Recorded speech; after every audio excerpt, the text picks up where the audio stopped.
We control who we are by what we think about. There are people who are giving me criticism, constructive criticism. Hey man, wake up. You keep going down this path, you keep making that choice, you keep repeating this mistake, you're going to a path to nowhere. Get laser focused, eliminate distractions, eliminate the things that steal your laser focused on it.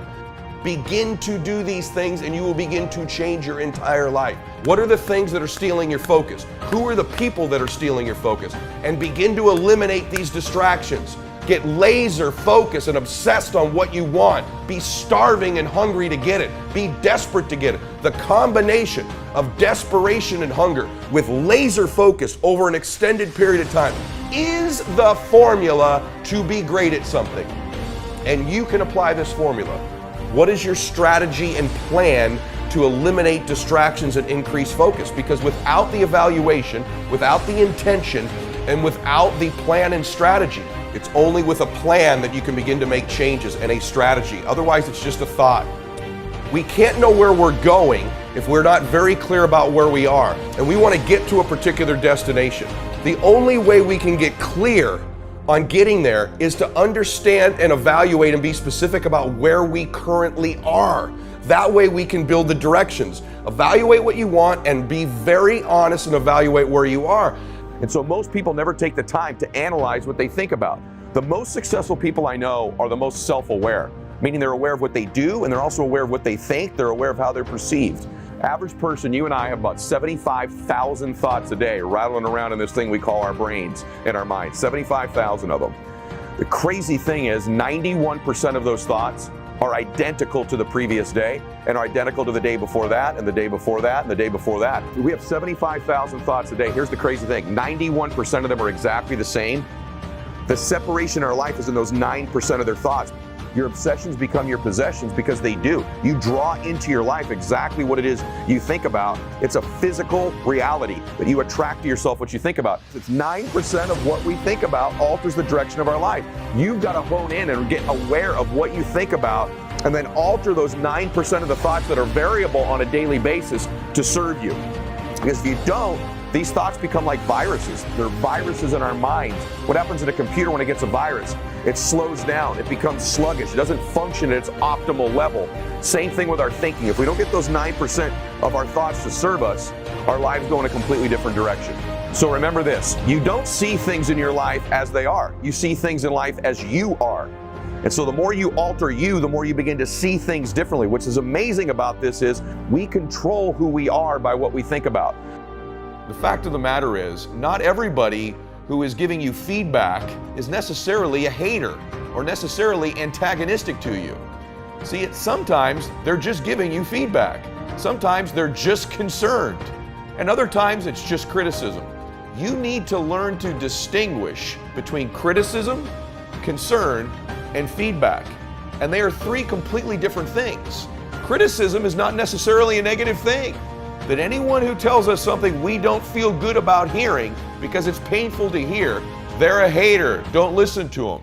And that may be the number one impediment to you growing or to the people around you growing, is that nobody listens to feedback anymore. Nobody wants to hear things that are uncomfortable about themselves, about their behavior, about their conduct, about their business.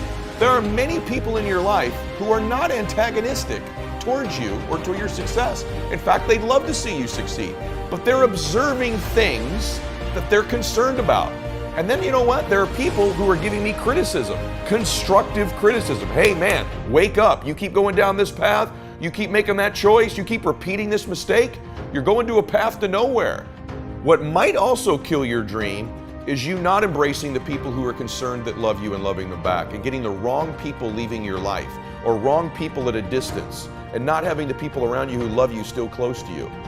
Take counsel from people who are successful in the area you're trying to be successful in. You have to compartmentalize success. It's the energy you expense and expand by worrying so much. It's your addiction to other people's approval that will ultimately kill your dream. That's actually the symptom. I'm so addicted to what other people think about me. The disease is lack of self-confidence in ourselves.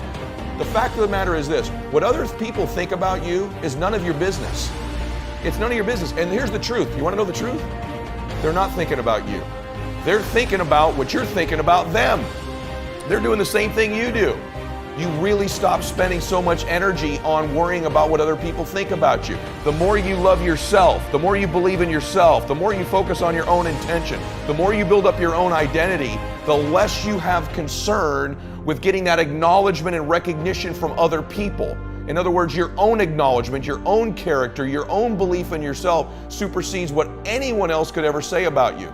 It is a sad existence on earth and will eventually lead, in my opinion, to an unfulfilling life. You are much closer to your dream than you think you are. It could happen much sooner and much bigger than you think. And it is your ability to begin to believe and get real clarity of perception, of time. It is much closer than you think it is. And it's your ability to begin to not only get clear about what it is, but bring it closer. Believe it's going to happen sooner, that will get you to act faster and be less distracted.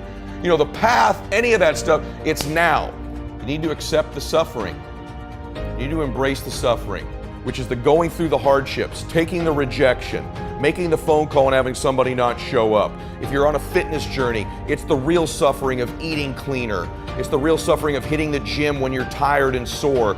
It's embracing the suffering. See, once you decide, I know I'm gonna have to suffer to get there, once you accept that there will be suffering, it becomes so much easier when it comes your way. It's just something you know is part of it, and you accept that you're going to suffer on the way there. It makes it so much easier as the suffering comes to just know it's part of the process. It's the type of suffering. Are you going to go through the type of suffering that gets you closer to your dream, or the suffering that moves you further away? The real suffering is a good thing. It moves you closer towards your dream. It's the unnecessary suffering that isn't fair to you. It's the suffering of emotion you feel. It's the suffering of fear you feel, of doubt, of anxiety, of wanting to please everybody. This is what I'd call false suffering. This is what I would call suffering with no value, suffering with no finish line, suffering with no dream. I'm willing to suffer. I'm gonna have all kinds of suffering to get to that finish line. And I'm willing to accept that suffering in order to win. And you need to accept the suffering as well. See, the price you'll pay to achieve your dream, once you accept you'll have to suffer and pay a price, is insignificant compared to the price you will ultimately pay if you don't. That's a lifetime of suffering.